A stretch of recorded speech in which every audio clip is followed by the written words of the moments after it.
Buzz's Retirement Garage. This is the second in a series of three, maybe. The first one was retiring under 300,000. Under. This one is retiring under 200,000. Now we're going to get into some nitty-gritty. And the third, maybe, retiring with under $100,000 saved. How many people out there are under 200,000? In all honesty, me.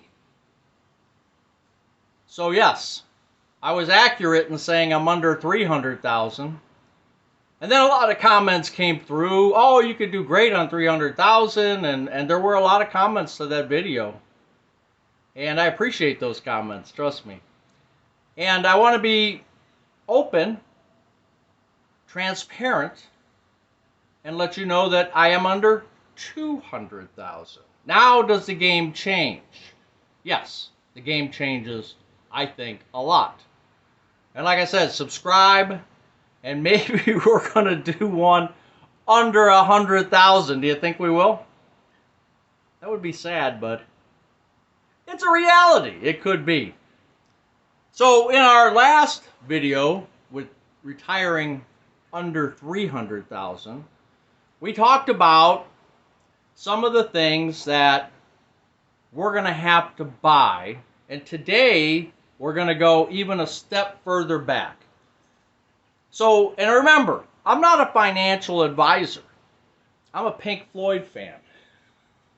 But I'm not a financial advisor in any way, shape, or form. So anything I say is just Buzz's BS, and you may get something out of it because everything I tell you is going to be accurate and truthful to what I do. But what I do does not represent in any way, shape, or form what you should do. So, there's the little asterisk for that. Anyway, we talked about this, and a lot of comments on this because these are some of the things you're going to have to buy after you're retired. So when your income stops, or I should say your income, you're not going to be saving that much because now you're going to be taking your income to live off of. Most people, anyway. So either you're going to take your pension, you're going to take your 401k or 401bs or your pensions. That's the word I was trying. It starts with a P. Just say it. Pension. So those are your income, and then interest on your accounts and different things like that. You might have some real estate. You might have some other things that that's bringing income for you. So you have to know that, which you do, and you also have to know. Well, you should know what you think you might have to spend in the course of the next 10 to 20 years. Now, I'm 65, retired in September of 2023, at the end of September. Took my Social Security in January at 64, and we'll get to that board because that's an important board that I do. Now, my longtime subscribers know about this, but for the people who are new here, I do this every month with the Social Security board. And I'll put a link to my last one in the description field. But these are some of the things that I think we're going to have to purchase now in the next 20 years. So from 65 to 85, let's just say. All right. Now, these prices, again, I get some people that say, you know, like your dishwasher. If you have a dishwasher, $1,500. Okay. And someone says, I just bought one. That's $600. And yes, you can. You can. So these numbers here, like Bosch, and the gentleman referenced the Bosch that he bought one for $600. Well, yeah, if you go to the Best Buy website, you can get a Bosch for $600. But you can also get a Bosch 300 or 800D or something like that for $14.99, so $1,500. So yes, these prices represent, in some cases, middle of the road, some cases high end, but don't forget, I'm also illustrating prices that are going to be for the next 10 to 15, 20 years. You think it's going to stay the same? No. Inflation's going to make these prices higher. So let's not dive into these numbers too deep, but it's just a very way up here look at, hey, maybe I might need X amount. Because you got to have some kind of number in your head before you retire. At least you should.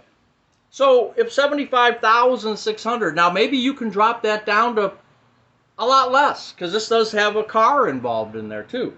HVAC at 15,000. Washer dryer. You know, we got ours from Costco. It was a good deal in my opinion.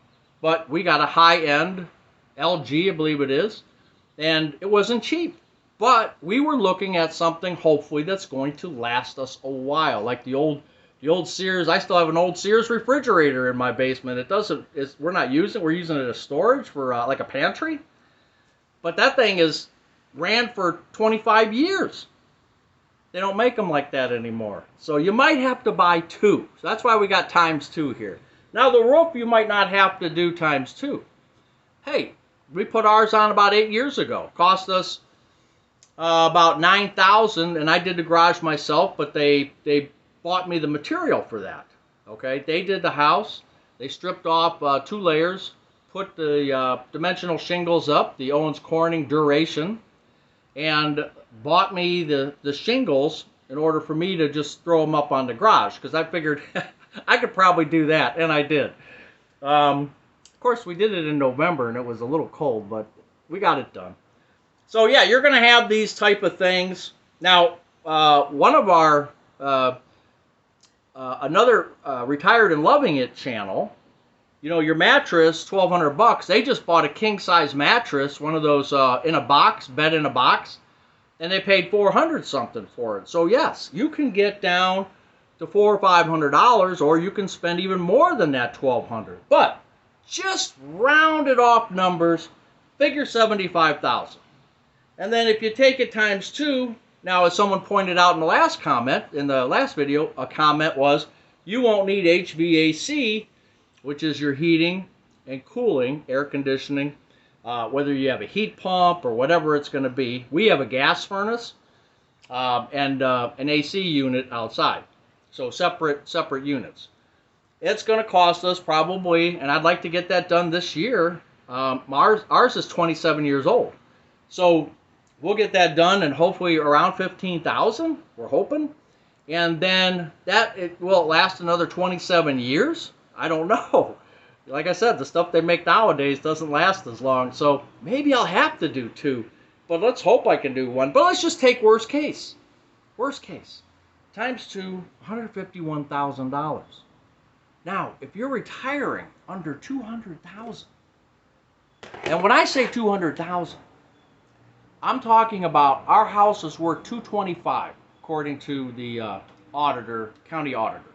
It's worth $225,000. That's what we pay our taxes on. And that $225,000 is not included in our net worth. I mean, it's there to do what I need to do with it. If worst case comes, there's different ways to tap that money if I ever needed it, but that would be a last resort. That would be a last resort. What we have instead, and I'll link that video too, is we have, through E-Trade, we have individual stocks. We do ETFs. And then we also have at Third Federal Savings and Loan here in Cleveland, we have traditional IRAs. And then I also have, through my former employer, a 401k that I cannot contribute to, but I have not taken that out yet. So I have 3 different systems, if you want to call it, and those combined 3 are under $200,000. So where does this come in? Well, this comes in if you watch, like I said, if you're a subscriber, I do this every month. I take our Social Security and then I break everything down, because when you're young and you're starting to think about retirement, you need to do a couple things. 1 is to look at your expenses, and 2, save like crazy. If you're in your 30s, well, if you can do it in your 20s, and even in your 30s, I know it's tough with housing costs and everything else, but you got to squirrel some money away. Don't be like me. I didn't squirrel enough away. You have to do it. You just have to. There's a lot of information out on the internet now where you can make some good deals. get into some right things. And if you need to, talk to a financial planner, a certified planner who can help you out. But there are ways to save money, even if, and they used to tell me this all the time when I was growing up, even if you're spending all your money and taking pop bottles back. Now, if you're young, you don't know anything about that, unless you're in Michigan. I think some states still do that. But yeah, we would take the 8-pack of Pepsi, 16-ounce bottles, and take them back, and we'd buy a loaf of bread with it. So times were tough sometimes, you know, especially in the 80s. You know, we talk about interest rates on houses right now at 7-something%. If you go back to the 80s, they were 18%. Housing interest rates were 18%. Think about that. So somehow we got through that too. But anyway, I break this down. And I break it down so our Social Security, and we're fortunate because Mrs. Buzz and I both collect Social Security checks. Single people don't have that luxury. So they have a different game to play. And their game is a little bit tougher too, because their fixed costs don't go away. They're the same as ours. They're kind of stuck with that. You know, your electricity and your water and your taxes, your auto insurance. I mean, those are things that are fixed costs that a single person can't do anything about. They can try to lower them, but they're kind of stuck just like we are, and they're only bringing in one check. So yeah, it gets a little bit more difficult for them. But what do we have to do when we're retiring with less than $200,000? First, we need to understand what our expenses are going to be. We have to know them, and we have to track them. Now, I've been, you know, back before I retired, yeah, I just spent money like it was water. I did. I mean, we weren't stupid about it, but if there was something we wanted, we would check around to find the best deal, who was selling it the cheapest, but we didn't buy junk. We bought good stuff. And with the thinking, my first 55-inch TV was a Vizio. Vizio is not a big name brand like a Samsung or any of these other high-end brands. And that thing lasted me like 8 years. And I still have it. It's just the sound went out, and it's easy to just hook up a sound bar. And but we ended up getting a 65-inch Samsung, and you know, paid a decent dollar for it. So, but that's our enjoyment, and that's what we want to spend money on.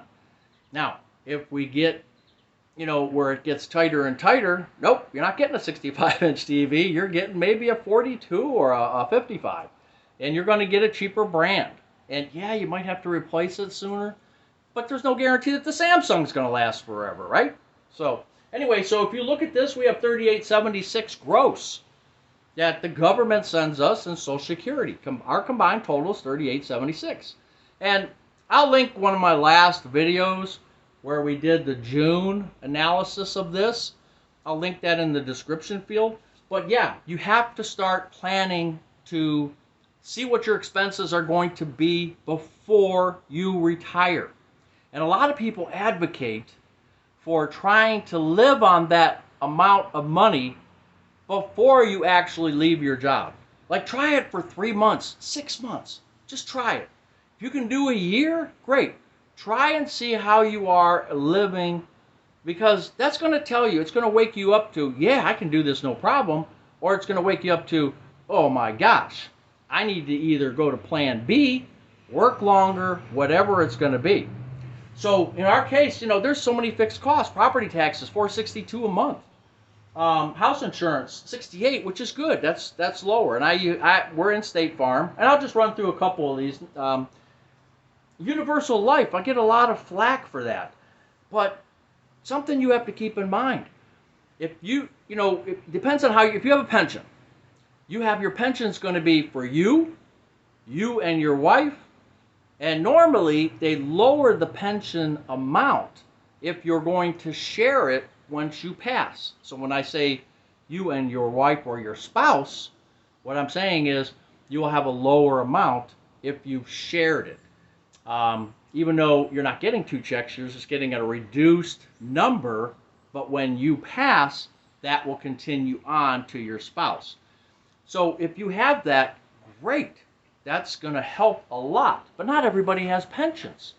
I think we're probably the last generation that's going to have pensions. Everybody, all the companies went to 401ks.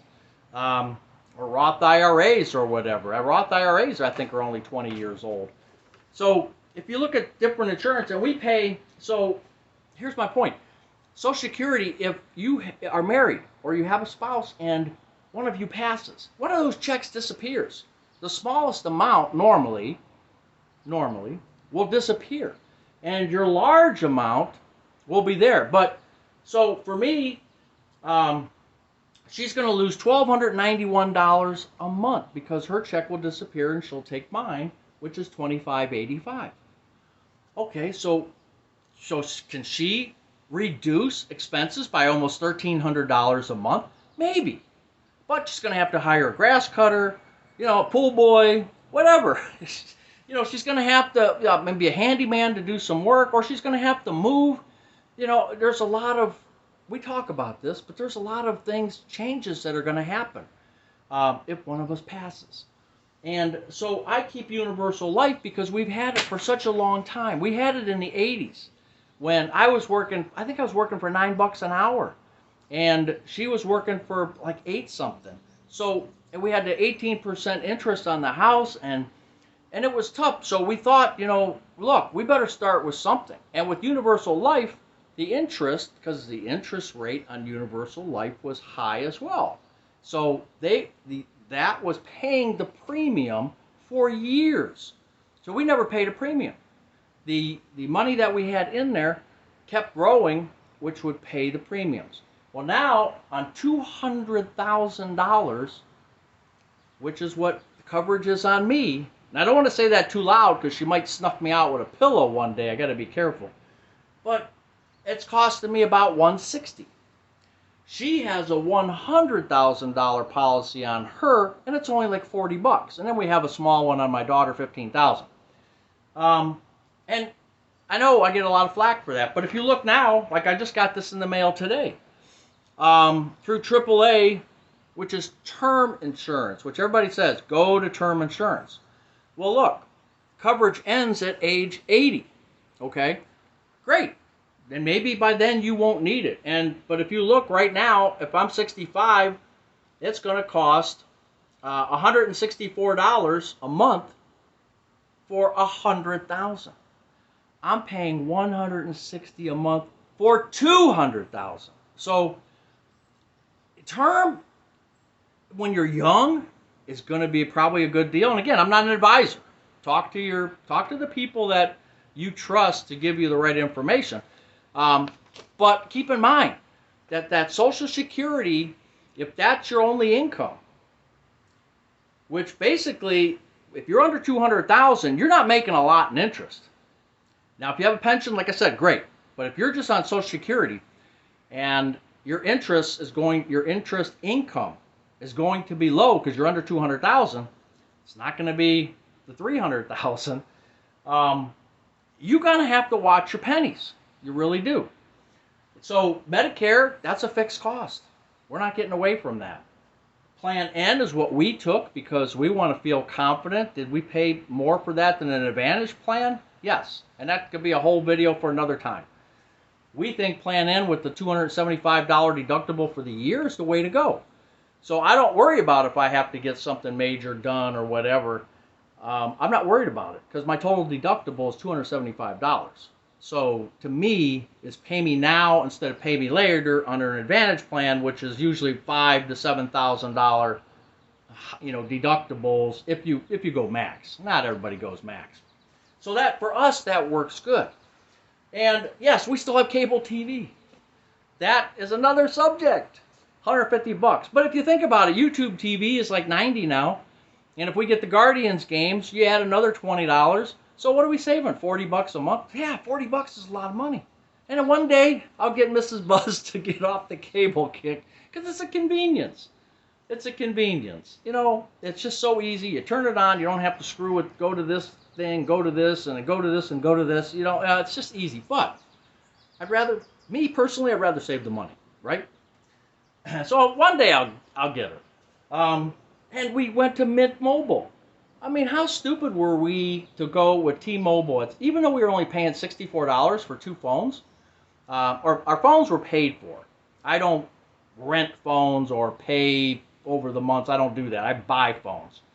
And mine's a Moto G 2021, and she had a cheap flip phone, and we went from T-Mobile at $64 a month down to I think we're 27 now. $27. So I'm doing the Mint Mobile for 15.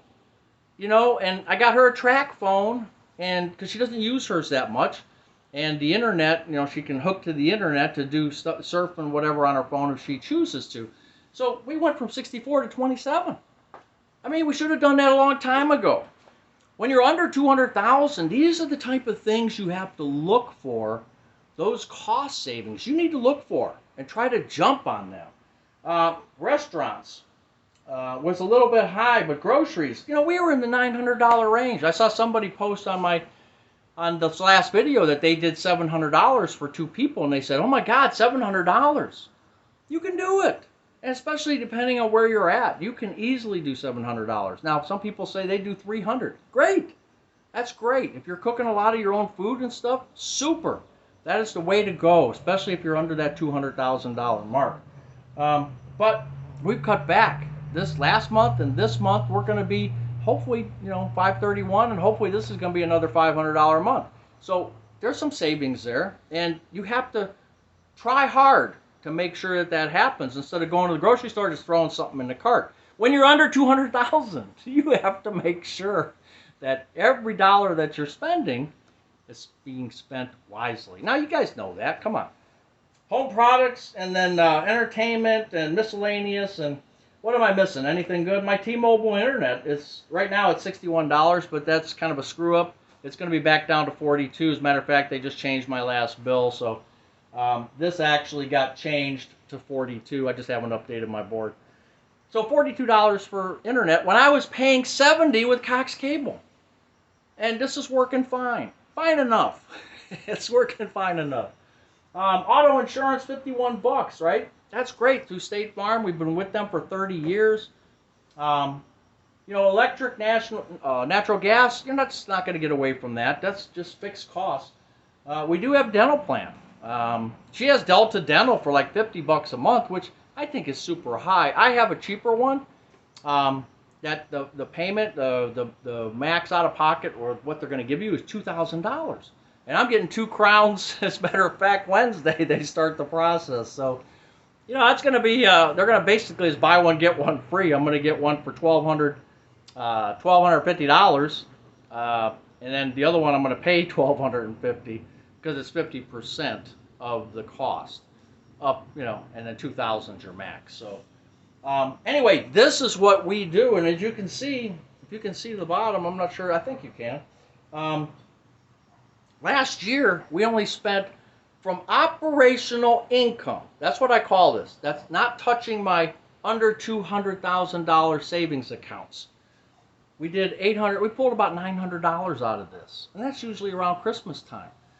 So we've been doing pretty good. $130 we were up last month. So when you look at those numbers, that's what we have to do. So if you're not retired yet, start practicing this. See what you can do to keep those numbers low. And if you can do that, then you've got a better idea of how much you can retire with. So don't feel bad. If you're under 200,000, you can do it. Now, if you're not a big saver, you're just a spender and you don't spend the time, you're going to have to change some things a little bit. You know, you're going to have to try a little harder. I know I had to. I had to because you don't want to run out of money. I don't want to be eating cat food when I'm 75, okay? So I have to do something now to make sure that our money stays going. I got her covered with the insurance. So if something happens to me, she gets the $200,000. She can use that until she finds a sugar daddy, and life is good. Anyway, Buzz's Retirement Garage. We may see you again with the 100,000 or lower. Take care.